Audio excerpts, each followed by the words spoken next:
questions from you, our listeners. We'd really want you to get involved. Think of this as the podcast for the 50-something community. Of course, we can all have a little bit of a moan.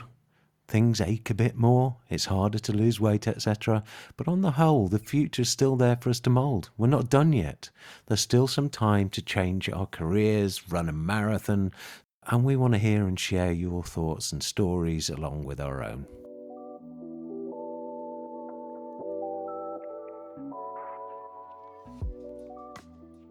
So this is our very first episode of the 50-something podcast with Darren and Andy. So we were thinking about how this episode might go, because this is the first one, and I think really it's about setting up why we're doing this. Why do we feel that in our 50s, when we are 50-something, things are any different to when we were 40 or 30, or how they may be when we're in our 60s?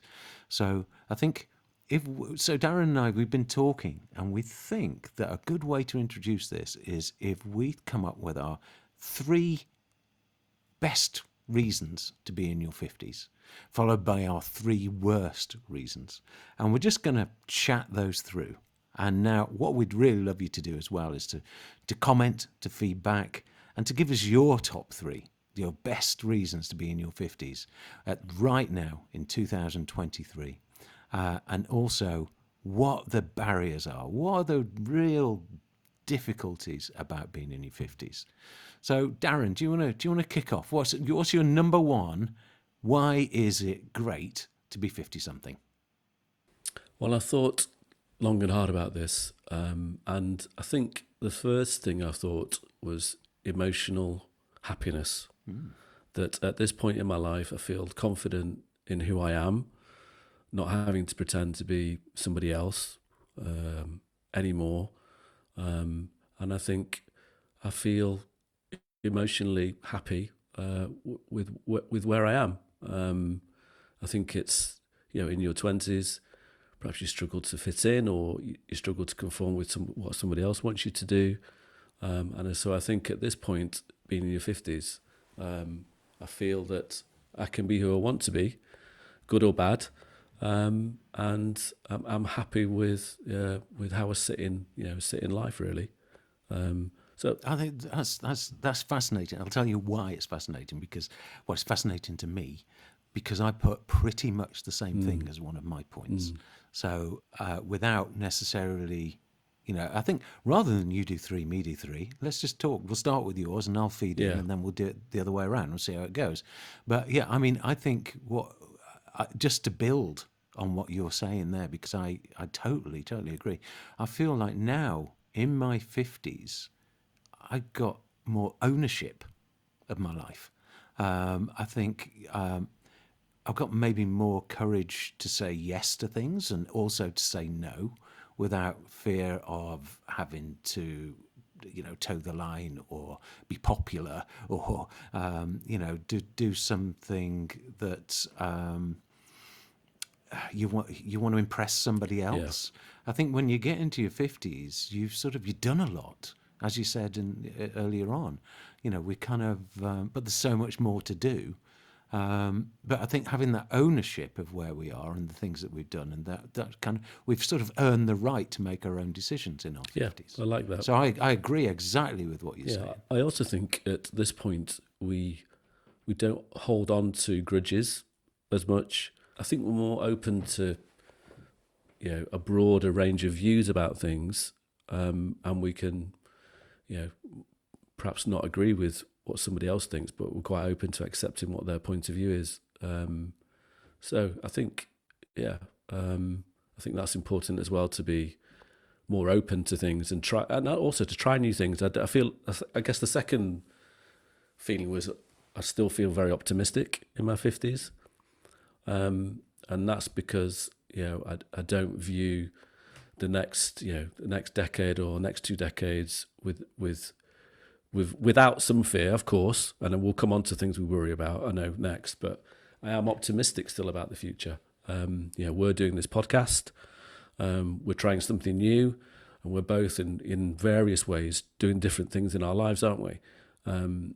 So the 50s, is a platform, I think, to try new things and be optimistic about life. Again, yeah, my sentiment was very similar. I think, at this moment, being able to step off that treadmill a little bit, and to try new things, consider different ways to live, maybe even different ways to make money rather than working 9 to 5, working for the man. We're both trying different things right now. I'm a painter, as we discuss often. I do exhibitions and stuff. I'm also a designer, a creative director, a strategist, and we're launching this podcast. I'm not identified as one thing. I spent most of my life being a designer or a creative director or one thing, and that is the only thing. And it was sort of what I did in my for my job was what defined me. And I feel now that we've got, if we take that optimistic thought, like you're suggesting, we're in a different place. There's a different confidence. Yeah, there is. I agree. I think, the bravest thing sometimes is to do something creative that you've never done before. So, for example, your painting. I think to have the courage to do some painting, to get it in a gallery, to let people criticize you for that work is brave. But I think it also is a great thing to do because you're trying something new, you're confident, you're prepared to accept not everybody will like it, but you're still going to do it. And I think that's a great place to be in. I'm considering launching a new business, but which perhaps we'll talk about at different points in other podcasts. And that's a challenge. It's a risk. But I think if you can sit on the sidelines and criticize what other people are doing, or you can take part. And I think we're both taking part. And in small ways, this podcast is taking part in life and trying something new. Totally. And I'd say as well that what we're doing right now and the way that we're thinking about our futures, and we're thinking at the present as well, is something we might not have done 20 or even 10 years ago. I think when you're younger, you're so wrapped up in trying to make it, if you know what I mean, and be successful in the career path that we went on, and we chose at a very young age, really.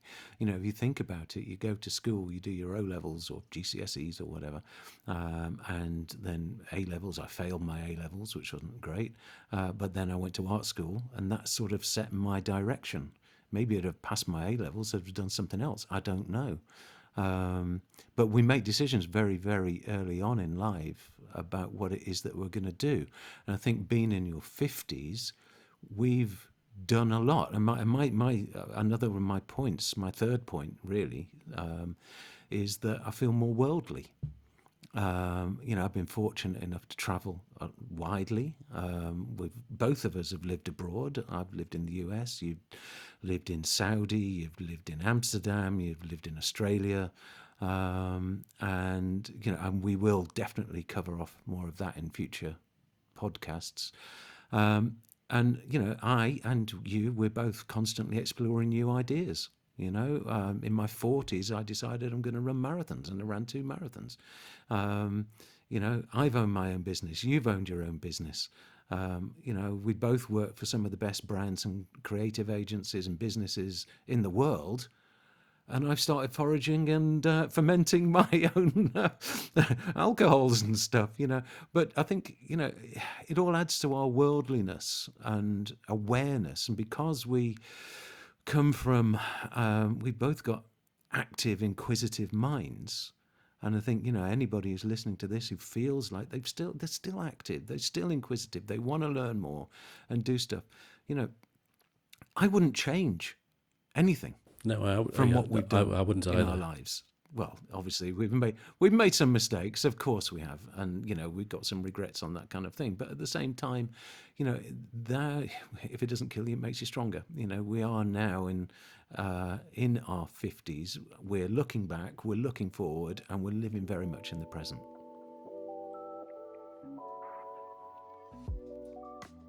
What's your third point, or have we had your third point? Well, adventure really, in terms of adventure awaits, whether that's travelling, whether that's working abroad, digital nomads. My eldest son travelled through Eastern Europe this summer, Croatia, Macedonia, Bosnia, Albania.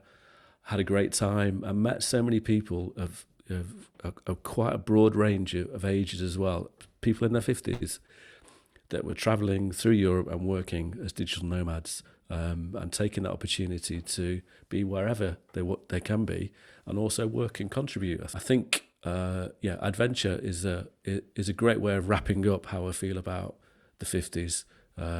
It's an open book. I mean, I think as well. I mean, you touched with the digital nomad thing. Where we actually live, where we work, it doesn't really matter these days. I think if the whole COVID thing was obviously it was a terrible situation, and I remember growing up in design agency land, and when you're young, you want to be surrounded by other young, energetic people where you can learn from mentors, etc., etc. And so you need to be in the office environment, the studio environment. But when you are you're our age, you're in your 50s, actually the only reason that you really need to be in that studio environment is to mentor and support and help and nurture people. But you could be a digital nomad. I could go and live and work in Romania. I could go and live in America. I could go and live in wherever, a little island off Scotland or whatever. And as long as I can have a Zoom meeting and make a client presentation or whatever once a month or something like that, it doesn't really matter where we are. And that, I think, is that is absolutely unique to our time now. This wouldn't have happened 10 years ago, 20 years ago, 30 years ago.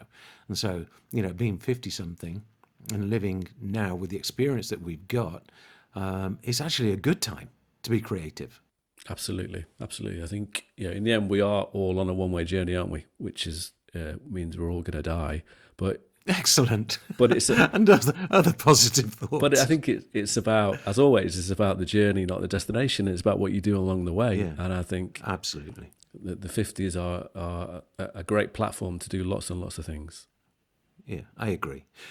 That said, what are your 3 bad points about being in your 50s?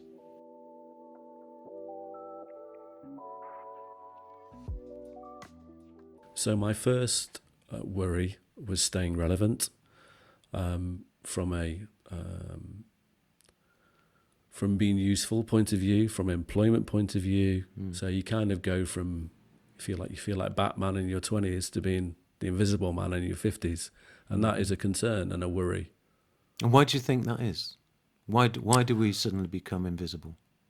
I think partly because of social stereotypes around older people not being able to learn new things, which I don't think is true, and older people being undervalued in terms of what they can contribute to society. I think there are some big stereotypes, absolutely, which are a concern, and I think the other thing that society needs to consider is we are all growing older, and as we continue to be healthier, and the aging population is an important cohort in society, both economically, socially, and this group has got a lot to contribute.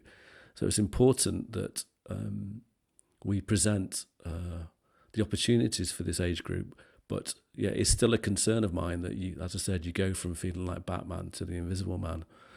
So do you think we live in an ageist society? I do. Having worked, as you mentioned, I've worked in different parts of the world. I worked in the Middle East and in Saudi Arabia, and I felt in particular, whilst of course there are challenges working in that culture, they do cherish the old generation much more than we do in the West. They keep them part of the family. They are their points of contact in terms of knowledge, in terms of advice. And I think there's many lessons we can learn from making sure that the older parts of the family still stay relevant into the contribution. I think relevance is. I think you've nailed it with that, actually. Because I was thinking. So one of my points is related to this, and I was just going to talk about ageism because I thought I agree with everything that you're saying. Just as an anecdote of something that happened to me recently. I went to a gig in Soho, jazz gig, and went with a friend of mine, and who's also in their 50s, and they organised the tickets and said, I always try and go and see a band who look like they're no older than 35. Because if they look older than 35, you're going to get that kind of cruise ship jazz. And it's like, wow, that just is exactly what we're facing. When we don't look, because we're greying, we're maybe put on a bit of weight, or, are we still relevant? Because people look at us and think, they judge us, they prejudge. They don't know who we are. They don't know what we've done in our lives. They don't know what successes we've had, what failures we've had that we can learn from. They look at us and go, right, you are this kind of person, without any idea of who we are and what we do. Yeah, I mean, I accept first impressions generally last. Of course. And I think it's up to the person to prove that they're interesting. They've got something to contribute.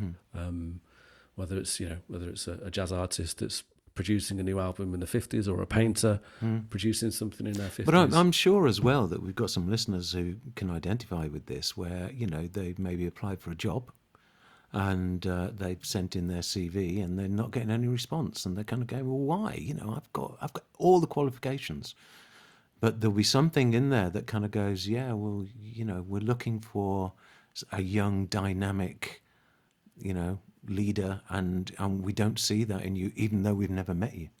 And I think there is that kind of thing, that there are barriers that we like you just said, we need to kind of prove that we can do these things, and we can prove that we're just as good or better or whatever. But sometimes I just don't believe that we even get the light of day. So that is an issue, which I'm hoping that by doing this podcast and other things that we may do throughout this, because we'll be setting each other challenges and stuff like that, that other people who are in their 50s can identify with and go, yeah, that happened to me. I get that. Or, guys, have you thought about this? Because this happened to me, and there's no platform, because we don't want to sound like whinging old guys. It's not that. We're just, I think because we've got to a certain age, and we look a certain way, that there is part of society which judges us as not cool anymore. We're over the hill. And the thing that really annoys me is that we are potentially not as good as somebody who is younger. And that is the thing that we should be challenging all the time. Yeah, I agree. Of course, you've got to prove yourself in any environment. But I think it's, if you're not given the opportunity and you're automatically discriminated against, I don't think that's fair. And I think, as you said, Andy, this podcast hopefully is a forum for our listeners to say, listen, this is the challenge I faced. This is what I did about it. And we'd love to hear what people have done in this to solve this problem. Yeah, absolutely. And we are aging. So one of my 3 points. So the first one was about ageism, and so what you were saying about relevance. Yeah, relevance. The other one is that actually one of the negatives is that we are actually aging. There's no getting away from health. Put health down. Yeah. I remember thinking when I turned 30, that's it. I'm never going to play for England. I was never going to play for England, but when I got to 30, it was a mental thing that made me think, oh my God, that's it. I'm never going to play football for England. We had a bet you would, Andy. So I'm sure you did. But, I do ache a bit more. It is harder to lose weight. I'm constantly aware of my lifestyle. Do I drink too much? Am I eating too many carbs? Is there too much sugar in that? We need to go for a run. We need to do something. And this is something that affects me. It affects my wife. I mean, she's younger than me. But I also think it is harder for women as well. We are affected by things like menopause, but we don't go through it. I'd love to hear from, female listeners, on the subject of aging and what it's like in your 50s. And we can just talk about this and try and understand from other people's points of view. And again, we are, as we get older, we are still competing. It's like it's that relevance thing again. That relevance is going to be the red thread that kind of wraps through everything that we do, I think. But we are competing with the new Hollywood actor, the catwalk model, the pop star. Because these are what are considered cool. I wonder if as well that's just culturally. I wonder if you mentioned something about Saudi. Is that the same? I don't believe it's the same in France, in Paris. I think there's a kind of a greater respect for older people. I'm not saying we're old people because we're not. We're not old people. Yeah, I don't know if you watched. I watched Blue Zones on Netflix, which is a series about why there are particular pockets of people that are over 100 years old in certain parts of the world versus the general population. And the study found pockets in Italy, in North America, in particular. And one of the key takeaways was that these aging centurions were kept part of the community. They weren't put into homes. They weren't locked away. They weren't forgotten about. They stayed central to their community and, in lots of cases, to their family. So they remained a crucial part of that organisation. And I think that's also a very important part of making sure that people stay relevant. And don't push your parents into a home. I don't think it's good for them. I don't think it's good for the family. I don't think it's good for society. I think you need to I think it's incumbent on all of us to keep our family closer together. And me and you, Andy, have both lost a parent recently, and we're left. Our mums are still alive, thankfully, and I think it's having watched the series and understood some of the reasons why people live longer. I think keeping my mum part of our family and connected and not in a home is one of the key things I've taken away from it. I think I agree. I think it's not always that simple as well, though. Of course, very lucky my mum is still very much with us. But my brother, and this brings me on to my other point actually, and it was about losing loved ones, but also that kind of caring side. So there's something called sandwich carers. I think it's called sandwich carers, and that is someone who is caring for an elder relative while still bringing up a family. And so they are the kind of the meat between the bread. They are in between. They're trying to care up and they're trying to care down as well, which puts them in a very, very difficult position. Not everybody can live together. You can't, or it's not necessarily easy to bring in a parent to live with somebody, with your family. Of course, live, a couple of 100 miles away from my mum, and my brother lives closer. That puts him under a lot more pressure than it does me to look after my mother. We all do our best and we try and do, what we can. I'm not saying that we're going to put my mum in a home at all. That's not what I'm saying. But I think she wanted me to. Did she? Yeah, that wouldn't surprise me actually if she ever hears this.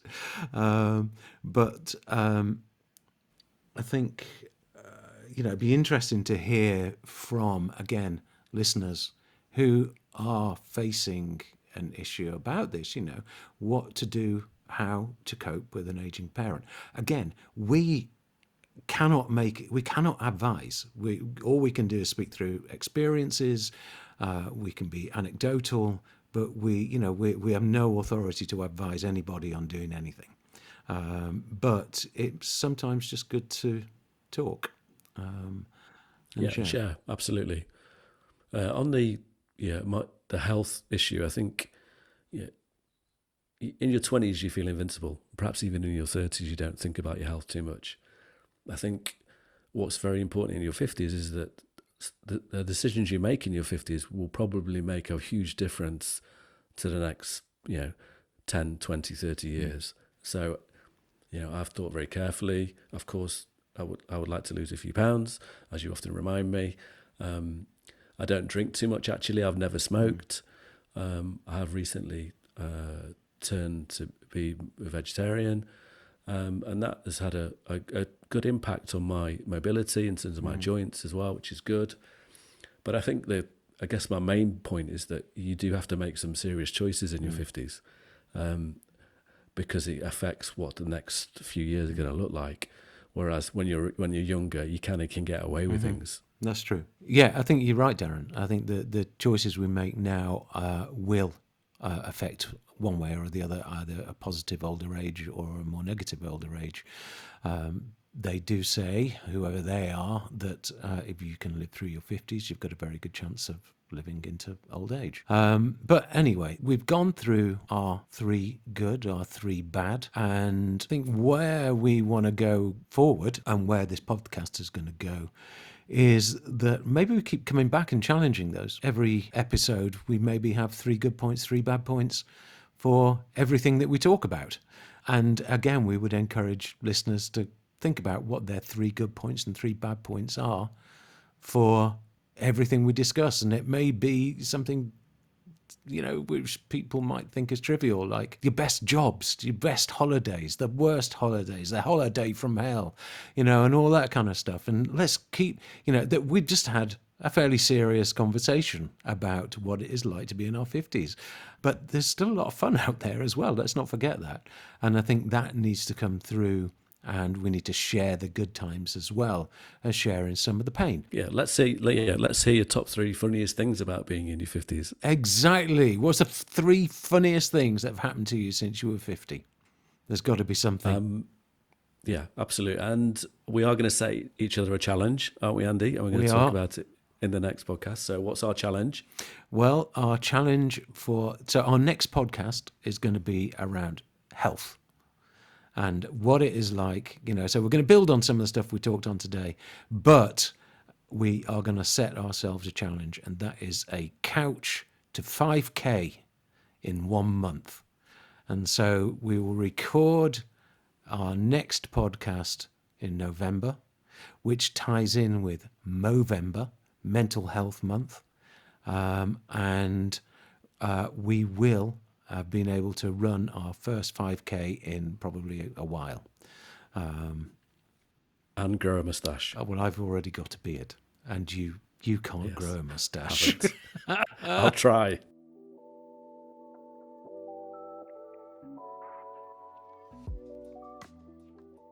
Okay, so that's it for this podcast. Thanks very much for listening. Please share with your friends. Please follow us and subscribe. There will be a button down here somewhere on whichever device you are listening on, whichever platform you're listening on. This podcast is available on all of your favourite podcast channels. So that's it for this podcast. This is the first one, the inaugural podcast. Who knows where it's going to lead? It may lead nowhere, but we hope you've enjoyed our rambling and you'd like to hear more. We will be more polished as we go on, but this was just the first one. It was the first kind of foray into the exploration of trying to do this different media. Neither of us are from this kind of media background or media with any media training whatsoever. So we're picking this up as we go. So forgive us for all the blunders, but that's good night from me and good night from him. Good night. Good night. The 50-something podcast. Because things happen in your 50s. We'd love to hear different perspectives on the subjects that we discuss. So if you're 50-something, have a point of view, we would love to hear from you. Email us at 50somethingpodcast@gmail.com.